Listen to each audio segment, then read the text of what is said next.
তো hello guys, welcome to my another video. তো চলে আসছি আজকে আমরা একটা নতুন ব্লগ নিয়ে। তো এখন আমরা যাব ঘুরতে, দুই ভাই বাইরে গেছি আমরা এখন ঘোরার জন্য।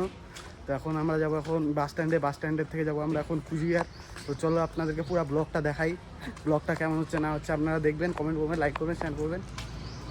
তো তোমরা দেখতে পাচ্ছ আমরা এখন বাস স্ট্যান্ডে চলে আসছি। তো আমরা এখন বাসে বসে পড়লাম। তখন আমরা যাবো বাসে করে এখন কুচবিহার।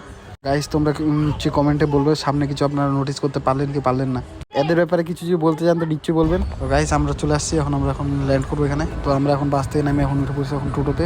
তো টোটোতে আমরা যাবো একটা দিদি বাড়িতে থেকে তারপর আবার একটু ঘুরবো টুরবো। তো গাইস আমরা চলে আসছি এখন কুচবিহারে। ল্যান্ড করে গেছিলাম অনেকক্ষণ আগে ল্যান্ড করেছিলাম, কিন্তু গরম পড়ছিল খুবই, তো ওই জন্য ভিডিও শুট আর নিয়ে নেই। তো বাড়ির ভিতরে চিল করলাম, রিল্যাক্স করলাম। তো দেখতে পাচ্ছ দেখো আমাকে দেখো, এই যে গেট আপ দেখো গাইস, আমার গেট আপ দেখো, দেখা না দৃশ্যটা একটু দেখো আশেপাশে কুচবিহারের গ্রাম সাইড। গাইস গ্রাম সাইড এখন যাচ্ছে আরেকটা রিলেটিভের বাড়িতে। তো আমরা দেখতে পাচ্ছ আশেপাশের জায়গাটা। তোমরা কমেন্টে বলবে আমার জায়গাটা কেমন আছে। তো গাইস তোমরা দেখতে পাচ্ছ এখানে একটা ভরপুর আনন্দ, একদম দুর্দান্ত দৃশ্যওয়ালা জায়গা।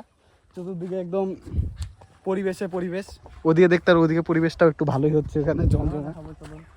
তো আপনারা দেখুন, এনজয় নিন, আপনাদেরকে দেখাচ্ছি চলো।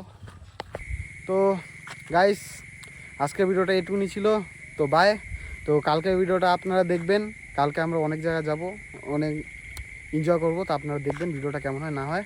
আজকের ভিডিওটা এটুকুনি ছিল। তো গাইস বাই।